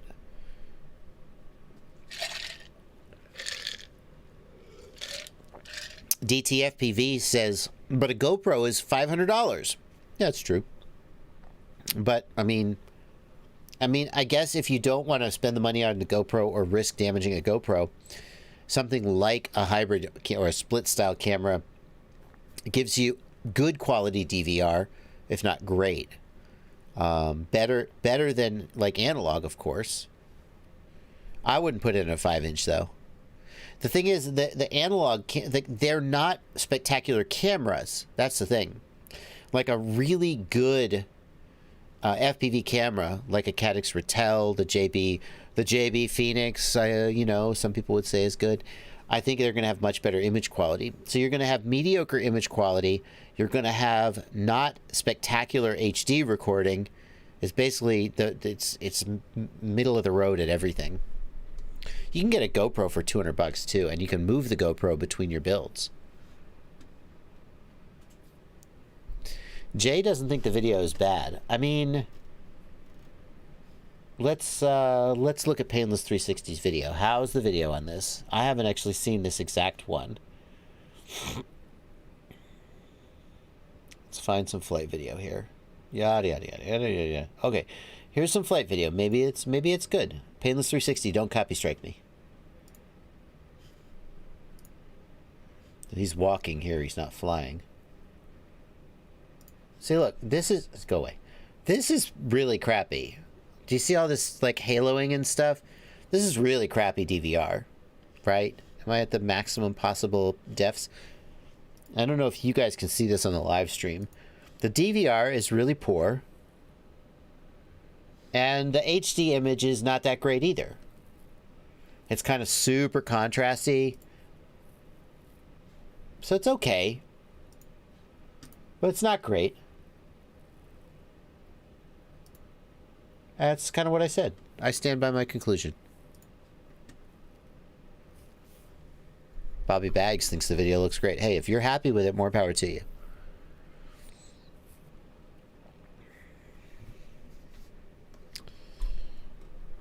Filament sensor and power off resume, Jared, not appealing to me. The filament sensor is just another thing to break.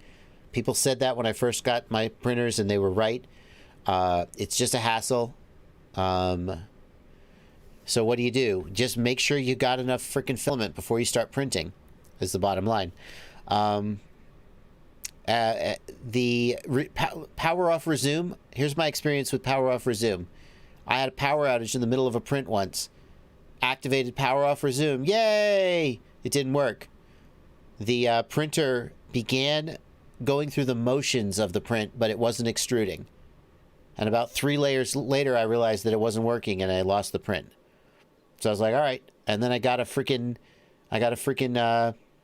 UPS for my printer and never looked back. So I'm just not, those features don't really appeal to me. The filament sensor, okay. But the thing is, if my experience with power off resume is any indication, if the filament sensor did save me from a print, then it wouldn't start anyway. Oh, no, you said the Sovol was so great, but now you have this problem with the firmware. Yeah, I'm not alone on that, though. So what I do is I keep track of how much filament is on the roll. The way that I do that is that I have empty spools. So the first time I emptied a spool, I measured the weight of the spool. And so now I have a tear value. So I can put the empty spool onto this. I can put the full spool onto the scale and figure out how many grams of filament I have left on the spool. And then when I go to print, my slicer shows me how many grams of filament it estimates I'm going to use. And if those two things are too close together, then I just get another spool. So that's how I do it.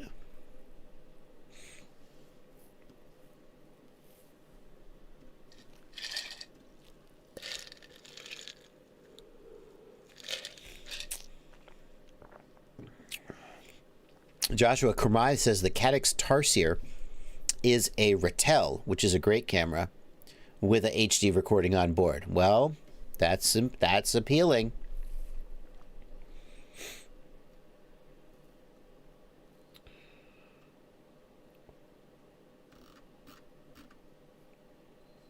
Yeah. Twin Turbo Stank says you can also keep a log. So if you start with a 1 kilogram spool, then you can just weigh how much you took off. And you could just track until you're done with a kilogram.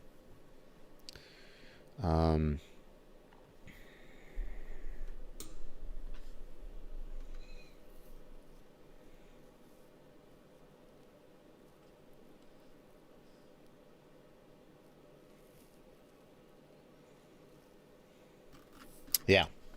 Brian Foster, thanks for a $5 super chat. If my wife was going to get me a Gep RC Baby Croc, what would you do to upgrade it? People should, I'm going to get a new quadcopter, and you know what the first thing I'm going to do is? I'm going to upgrade it. Okay. I get it. I plan on getting 6S batteries. Why? It's not made for 6S batteries, right?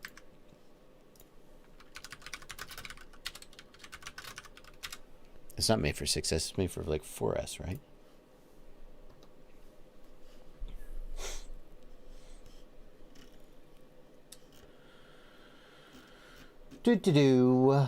What KV motors are on this quad? Recommended battery 4S, 65 milliamp, 650 milliamp to 1300 milliamp hour. If you run 6S batteries on this quad, it's going to go to the freaking moon. Don't run 6S batteries on this quad. The motors are not the right KV for it. The whole point of this quad is that it's like a smooth, long-range, long-endurance flyer. And I think you're trying to make it into something it's not. Brian, if you change the motors out on this, or if you upgrade the battery to a higher voltage battery, then you'll make it more powerful, but the problem is the frame is not designed to be used with that much speed and power. So the first time you crash it, you'll just break it, is the risk. How to upgrade the Baby Croc. If it has analog, you could get a more powerful video transmitter. That would be a safe upgrade. If it's the DJI version, of course, that's not going to be, you're not going to do that. Let's see. You could try different props. You could try tri-blade props, for example. Yeah. Joseph Ford, thank you for a $5 super chat. Are you going to watch the SpaceX launch tomorrow? Maybe. I have no specific plans to watch the launch. You know what I'm going to do tomorrow? I'm going to make a YouTube video. I'm going to answer my emails. I'm probably going to maybe fly if it's sunny. Trent Electrical, thanks for a 99-cent super chat.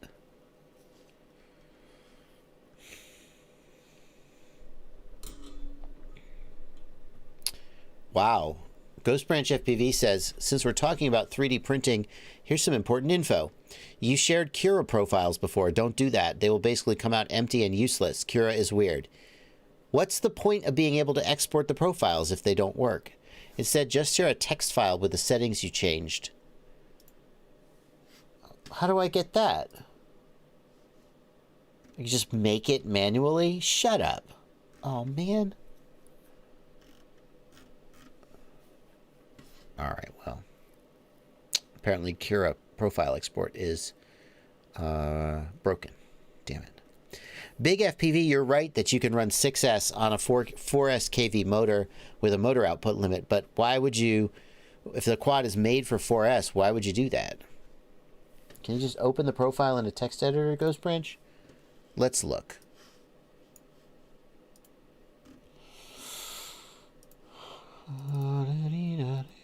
So here is my 3D printing folder, and here are my Cura profiles, and here is my TPU profile, Ghost Branch.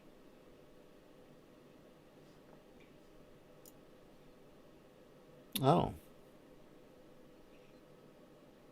Really? Interesting. It looks like it's all there, huh? But how do I know what's changed from the default? Zigzagify infill. I love that. Huh. Are these all my settings that I need to tell people to change? They're not empty though, dude. They're right here. They're not empty. Ghost Branch says, open your profiles in a text editor. You'll see they're empty. They're not empty though.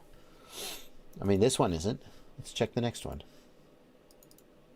Oh, no. No. No, they're not empty. Something else is going on though.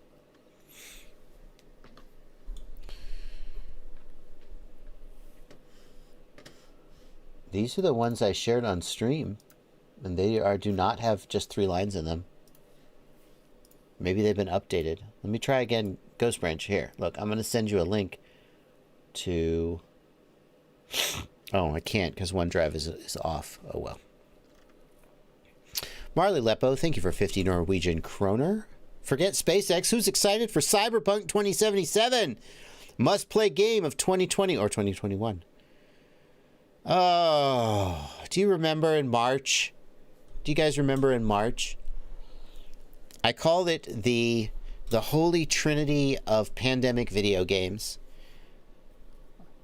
Doom Eternal, Animal Crossing. What was the third one? Shoot. What was the third? Frick, what was the third game?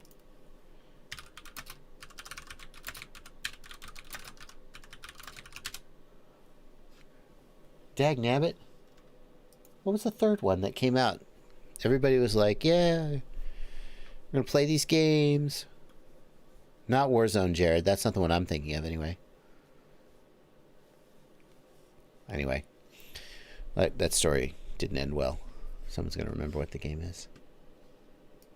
I don't know.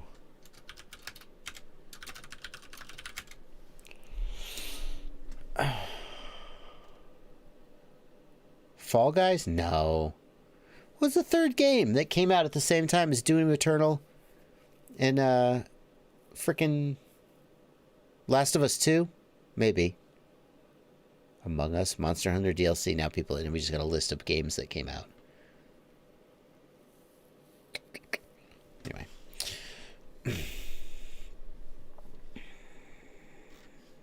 Ghost of Tsushima is a great game. I don't think people were like waiting for it like they were for Death Stranding. That's it. That's what I'm thinking of, Sekula, thank you. So yeah, Death Stranding, a game about a future where a virus has taken over the world and a courier must deliver packages to people who are holed up in enclaves, unable to go out. Death Stranding, a completely fictional game about a world that could never really exist. Ouch.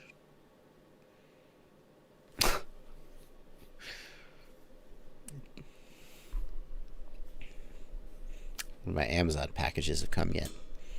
I want Norman Reedus to bring me my Amazon Prime. Norman Reedus, excuse me. Bring me my Amazon Prime, dude.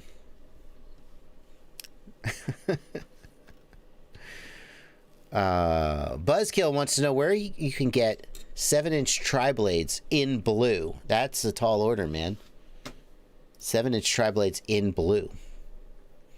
Squitchy FPV wants to know if I still fly my Mr. Steel Apex. Squitchy, I literally just this week finally got the FetTech ESC installed in that, and that quad is ready to fly again. Now Mr. Steel is moving on to Cadix Vista, so...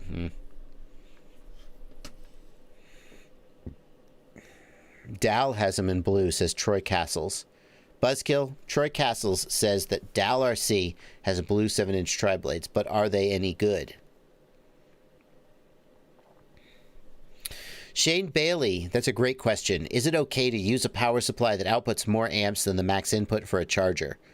I looked this up before. So here's the deal, Shane. Voltage. On a power supply, voltage is the amount that the power supply will output. On a appliance, voltage is the minimum and maximum range that the appliance is willing to accept. So the power supply will say, I output 19 volts. And the charger will say, I can accept 10 to 30 volts. So as long as the power supply is within the rated voltage range, you're good. If the power supply is below the rated voltage range, usually just nothing will happen. It won't turn on. Sometimes if it's close, it will like not work right. And you'll be like, this thing is effed up. Like, for example, if you try to power a Cadix Vista from 5 volts, it'll kind of power up, but it kind of won't work right. Cadix Vista is supposed to, it needs between 7 and I think 26 volts. That's voltage. If the voltage is too high, it will fry. Ooh, that rhymes. Amps is different. With amps, the power supply amp rating is the maximum that the power supply can provide before it will overheat or shut down. On an appliance, the amp rating is the maximum that the appliance will attempt to pull. So for amp rating, the charger's amp rating has to be below the amp rating of the power supply, except it's actually watts, not amps. I got carried away with my example and I said amps by accident. So it's actually the watt rating. So if you've got a 300 watt charger and a 600 watt power supply, that's fine. The power supply can give 600 watts, but it will only, people think that the 600 watt power supply is going to push 600 watts into the charger and damage it. No, that's volts. That's volts, not watts.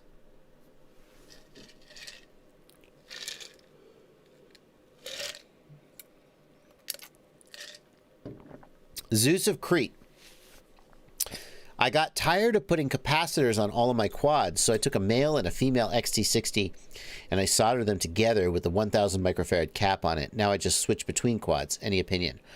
Having the capacitor on the XT60 is at least half as good and maybe worse compared to having it directly on the ESC. The further it is from the ESC, the worse it performs.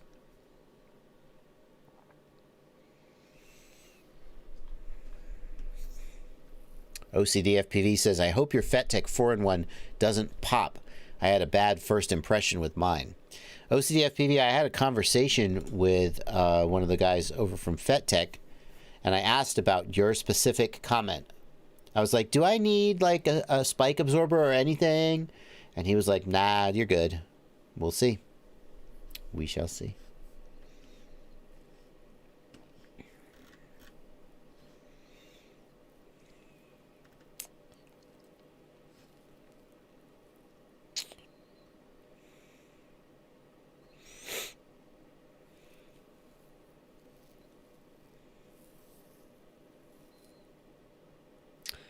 Arctic Ice Quad says, can anything be done with a slow reacting gyro in the CLI? Arctic Ice Quad, I think you're looking at the setup tab, and when you move the quad, the 3D model moves slowly. The number one reason that's an issue is that you haven't let the gyro calibrate yet. So you need to let the quad sit still for a few seconds after it powers up to calibrate the gyro, and this does this every time it powers up. If you are moving the quad too soon after you plug in USB, the accelerometer will be enabled, but the gyro will not because the gyro hasn't calibrated. And so the movement of the quad will be delayed because the accelerometer is not read as quickly as the gyro. It's probably not going to affect you in flight, though. Kamal says, a while back, I upgraded my BLE32 quad to a bidirectional D-shot on a 5-inch. It flies fine, but the ESCs seem to initialize out of sync. The reason for that, Kamal, is that when you're using bidirectional D-shot, the ESC takes longer to initialize because if the ESC thought that it was getting bidirectional D-shot, but really it was getting not bidirectional or vice versa, you could have the motors spin. This happened during beta testing, where the motors sometimes spin up randomly for no reason, because the ESC was confused about whether it was seeing bidirectional D-shot or not. So they added extra safety checks when using bidirectional D-shot, and as a result, the ESC sometimes take longer to initialize or initialize out of sync. You don't need to worry about it at all. It's not a big deal. I mean, it's annoying if you're using musical ESC tones because it means they may be out of sync. But what you can do is you could go down from D-Shot 600 to D-Shot 300, and then that'll probably fix it. Nadiesel Girl, good to see you again. Thank you for a $5 super chat. I have an HGLRC FD413 2-4S 16x16 stack. How do I wire a GPS receiver and VTX power into this board if it only has 2 UARTs? Let's go look at the pinout for this stack and see if we can figure it out.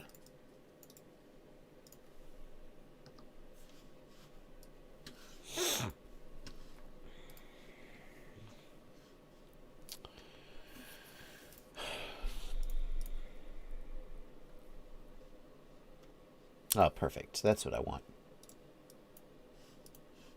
Open image in new tab. Bingo. Oh, yeah, that's better. Kind of can't read the pinout. Maybe that wasn't what I wanted. Hang on. Maybe I want a photo. How about a photo? Is this going to be better? Nope. Alrighty. Well, let's see what we can make of this. So, Nadiesel Girl, the first thing I would say to do is you've only got 2 full UARTs and you need both of them. One is for GPS. You got GPS, for example. Where do they say to put GPS? I should probably just go with whatever they say. They don't. Do they show a GPS? No. Okay. So let's assume that we're going to use TX2 and RX2 for the GPS. Let's assume we're going to use S-Bus for the receiver, and interesting, TX1. Why do they show this? So they show you using TX1 for the VTX and RX. Presumably this is RX1 for S-Bus. It's not a given that S-Bus is also on UART1, but based on the pad layout, that's what I think is probably happening. So they got S-Bus here, which is inverted, and RX1 here, which is not inverted, and they're right next to each other. I assume that this guy only has 2 UARTs. Is that definitely true? Let's see if that's for sure true. 2 UARTs. Yeah, 2 UARTs. Okay. Okay, so you only have 2 UARTs. So one thing you could do to keep your wiring simple is remap TX1 to be soft serial and use that for VTX remote control. That is not 100% guaranteed to work, but it probably will work. If that doesn't work, then remap LED strip to be soft serial, and that will work 100% of the time. So that's what I would say to do. TX2, RX2 for your GPS, S-Bus or whatever for your receiver. If you're not using Crossfire, TX1 remap to soft serial for your video transmitter. Or if you are using Crossfire, it would have to be RX1 and TX1 for Crossfire, which is going to be annoying having the wires go across the board, but whatever. And then LED strip remap to soft serial for your VTX. And then if you say, but I also want to use LEDs. Okay. Well, tough. No, I don't know. Is this S5? Oh, that's great. I think this is S5. So this looks to me like it's S5 motor. So it looks like you also have a 5th motor output. You probably can remap that motor output to be soft serial as well.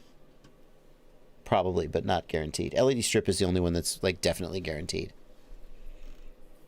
Okay.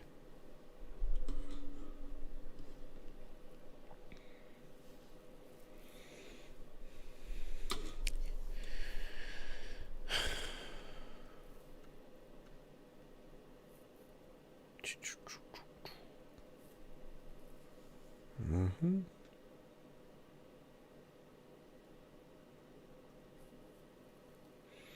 Brian Foster asks, does Ciati stream after Bardwell? Yes, he does.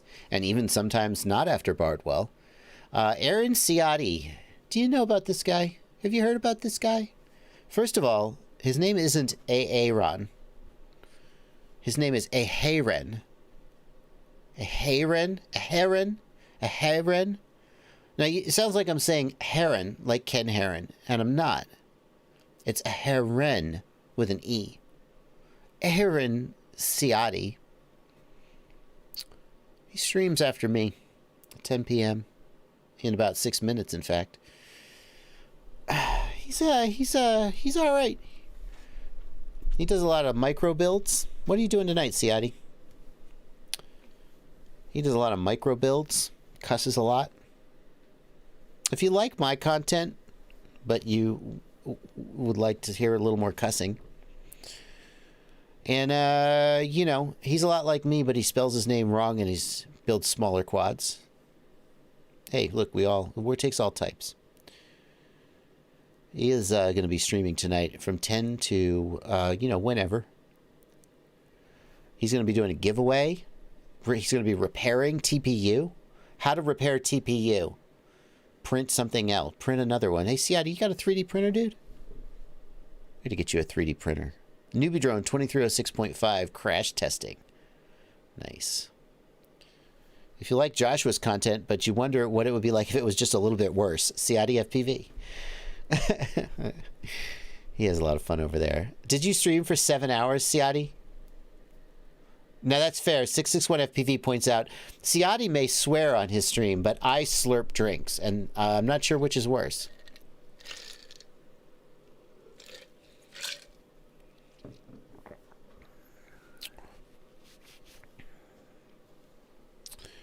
Zeus of Crete is arguing with people in the chat about where to put a capacitor on a quad. You got my opinion. You got everybody's opinion, though. Zeus of Crete is defending his choice to put the capacitor on the XT60 and swap it between builds. Hey, look, man. Like, I didn't say it didn't work. It works. It's just, like, half as effective.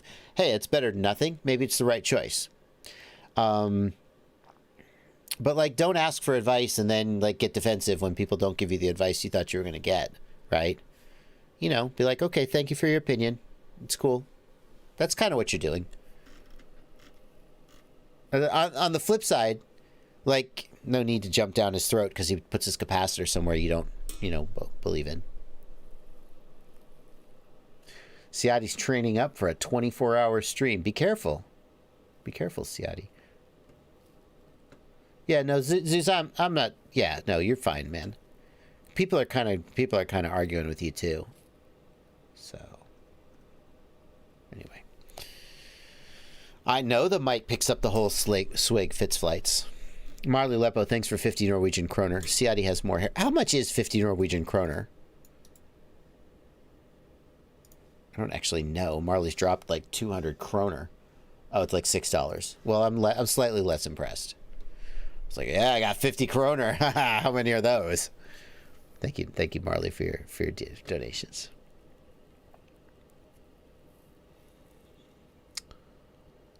Kale Wasmuth, thank you for another $20 donation. Have been outflying my X-Lite using the Tiny Hawk 2 race. That's because the Tiny Hawk 2, the microquads all have crappy receivers. That's not the X-Lite's fault. That's the Tiny Hawk's fault. Moving on. Video is great. What do I do to get more range on something so small? Are there crossfire receivers for a little quad like that? You can put a crossfire on a quad that small. You would want to use a lightweight antenna. I would personally use the default like whisker antenna and run the antennas around the outside of the prop guard. And that's what I think you're going to get the best result. So you can put crossfire on it. Immersion RC Ghost, the Ghost Zepto receiver is probably the smallest long-range receiver available today. It's really small. But a Crossfire Nano isn't that big. T-Bird FPV says Ciati did a 6.5-hour glide build. How could it take 6.5 hours to build one quad? I can't imagine. Yes, I can. How much does curving the antenna screw with range, asks Buzzkill. Buzzkill, it changes the propagation pattern from being like a nice sphere to being all craggy and stuff. But the thing is, like, Crossfire has so much freaking range to begin with, it kind of doesn't matter. Especially if you're operating at like 500 milliwatts or higher. It doesn't matter. Like, if you're trying to go 50 kilometers, then it matters. But if you're flying a tiny whoop, it doesn't matter. You cannot fly so far on one 300 milliamp hour battery that you will outrun Crossfire if just because your freaking antenna's a little curved. Andrew Young, good point. The Tracer Nano the Tracer and the Ghost are 2.4 gigahertz. So they're going to have smaller antennas that are more suited to a micro. And holy crap, I've lost track of time. It is 1 minute to the end of the stream. Aaron Ciotti is going to be streaming on his channel. Post that link again, Ciotti, in the chat. And I am going to be finished up. Come back tomorrow at 6 p.m. How am I streaming 3 days a week? Streaming was supposed to be the thing I did to save me from having to edit videos. Now suddenly I'm streaming 3 days a week. What is my problem? Well, anyway, I'll see you guys at 6 p.m. Eastern Time. It's already scheduled on the channel for the news with Blunty. We got some good stuff for you. But that is going to do it. It is 10 p.m. and that is the end of the stream. Happy flying, you guys. Are the new TBS receivers compatible with the original Crossfire? Crossfire receivers are, not Tracer. It's a different thing. Good night, everybody. Have fun, Ciotti. Have a great stream, man.